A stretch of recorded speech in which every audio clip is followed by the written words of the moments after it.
చేస్తే నేను వెళ్ళి మాట్లాడటం జరిగింది. వాళ్ళు సుముఖంగానే ఉన్నారు. నేను చెప్పింది ఏంటంటే అక్కడ ఏమండి ఇక్కడ ఫెయిర్గా ఉండాలి, పూర్తిగా ఫెయిర్గా మాట్లాడగలిగిన వాళ్ళని రమ్మనండి, ఏమీ దాచొద్దు. దాచింది మేము మళ్ళీ తిరిగి అడిగే వరకు ఆ పరిస్థితి రానియదు.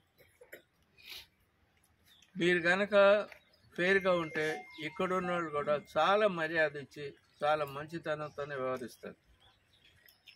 ఎవరు నష్టపోయినారు, ఆ కోపం ఉంది, అన్ని రకాలైనటువంటి యాంగిల్స్లో అతని మీద ఉన్నటువంటి కక్షలు కార్పణ్యాలు ఉన్నాయి,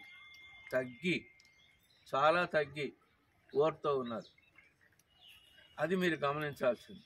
రెండోది, అతను ముందు నుంచి కానివ్వండి, అతనికి చట్టపరంగా రక్షణ తీసుకున్నారో లీగల్ పరంగా రక్షణ తీసుకున్నారో ఏదైనా సరే అతనికి డబ్బులు ఉన్న దాన్ని బట్టి చేసి ఉండవచ్చు. కానీ ఈ చట్టము లీగలు అనేది అతన్ని వ్యక్తిగతంగా కాపాడలేదు.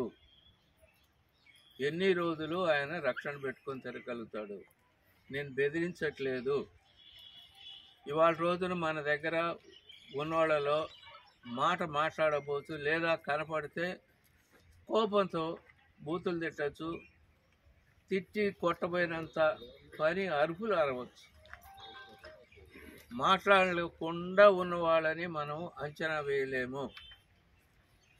ఇవాళ కాకపోతే రేపు కాకపోతే ఎల్లుండి లోపల వాడికి ఉన్నది ఎప్పుడైనా సరే తట్టుకోలేని పరిస్థితుల్లో ఎప్పుడైనా అతనికి నష్టం జరగడానికి అవకాశాలు ఉంటాయి. అది